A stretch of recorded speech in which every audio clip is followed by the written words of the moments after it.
Welcome back. French President Emmanuel Macron has been slapped in the face on an official visit to the southeast of France. In a video circulating on social media, Macron is seen walking up to a barrier on a trip outside the city of Valence. A man in a green t-shirt slaps Macron in the face before officers quickly move in. The president, meanwhile, is pulled away. 2 men have been arrested following the incident.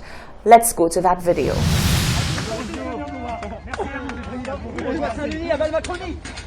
Oh! Oh!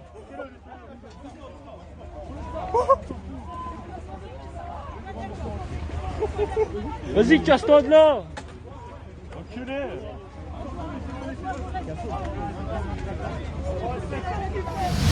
As yet, the identity and motive of the man are unclear. St. Lucia saw its largest outbreak of vector-borne diseases in 2020, particularly dengue fever, which resulted in death. This year, health officials are urging members of the public to play their part in ensuring that there is not another outbreak. According to the World Health Organization, vector-borne diseases account for more than 17% of all infectious diseases, causing more than 700,000 deaths annually. In 2020, St. Lucia recorded its worst outbreak of vector-borne diseases thus far, with 1,306 confirmed cases of dengue fever and 3 deaths. Dengue is the most prevalent viral infection transmitted by the Aedes aegypti mosquito. More than 3.9 billion people in over 129 countries are at risk of contracting dengue. Medical Health Officer Dr. Glensford Joseph explained that the incidence of vector-borne diseases seen in 2021 are nowhere close to what was recorded in 2020.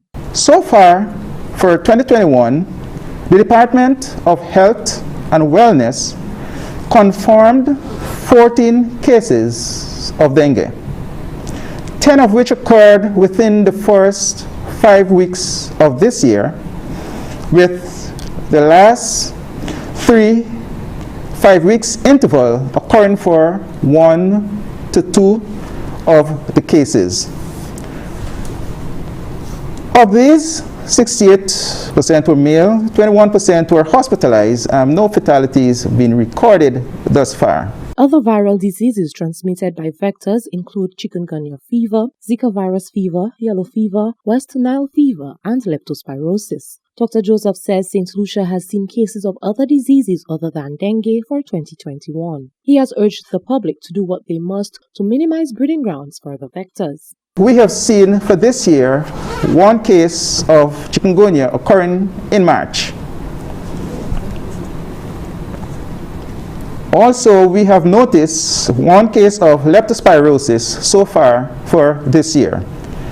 Presently, we are in the current 2021 Atlantic hurricane season and the wet season. And this would generally promote the vector breeding grounds. And as such, as citizens, residents of St. Lucia, we must do all it takes to manage these vectors, preventing their breeding.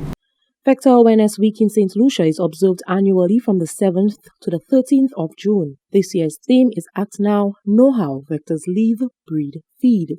The Assistant Chief Environmental Officer, Cheryl St. Romain, explained that due to COVID-19, the usual activities used to commemorate this period will be done virtually. She has challenged the public to use the lessons from the outbreak from last year to prevent an outbreak this year. Vector control officers on the ground will be intensifying surveillance activities and conducting fogging operations to control the Aedes aegypti mosquito, while our baiting program will continue concurrently. During the rainy season, it is very likely to see an increase in breeding grounds for both mosquitoes and rats. So we implore the people of St. Lucia to be mindful of their surroundings and become part of the fight against vectors in St. Lucia by conducting weekly inspections of your property so that we may enjoy a healthy people and healthy environment.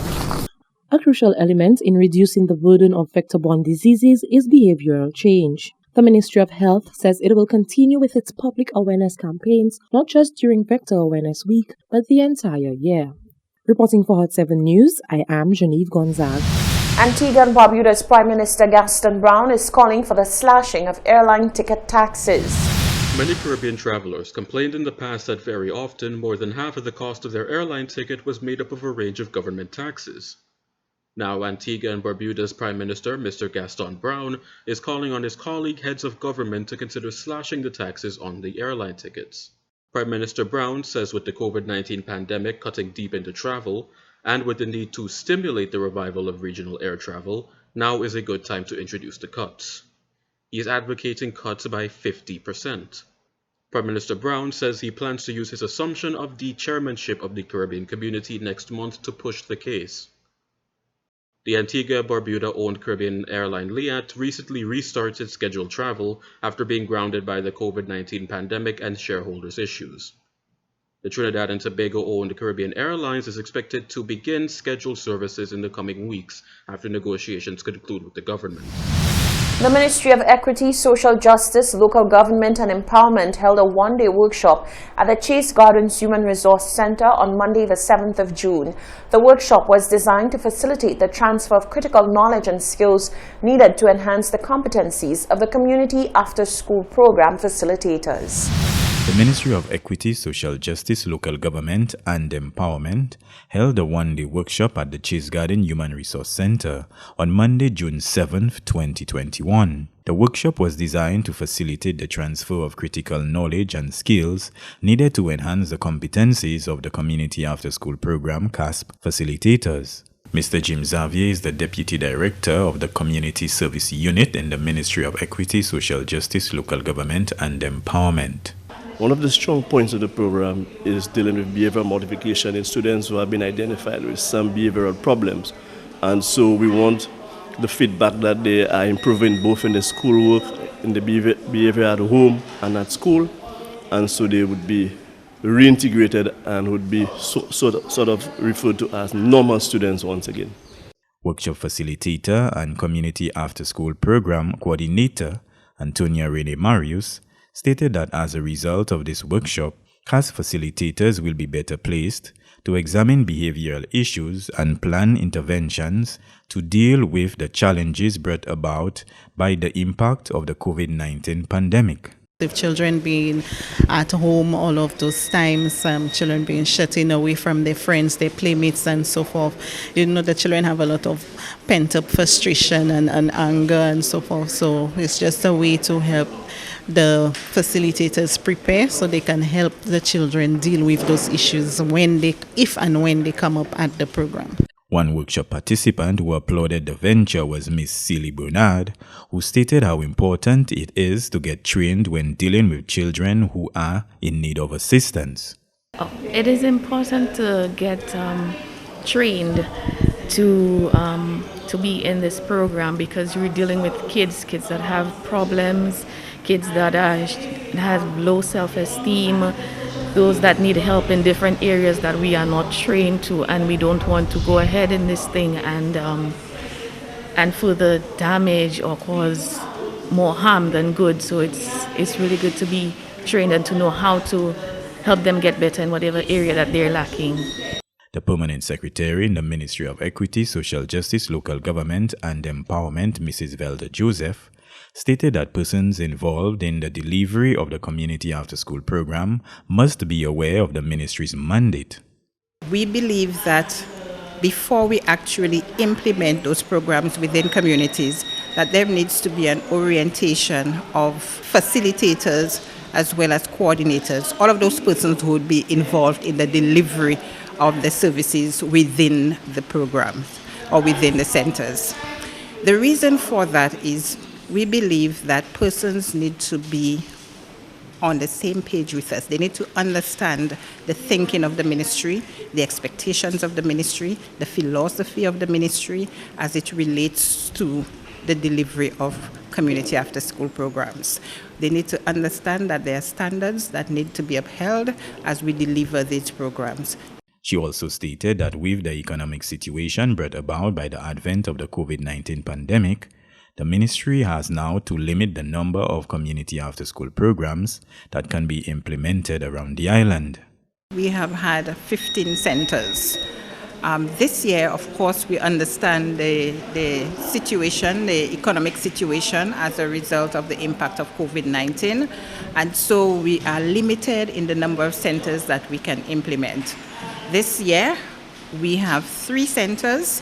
We have the Fuasho After School Program, the Marshall After School Program, and we will be introducing a program at the Carolee Chase Gardens HRDC.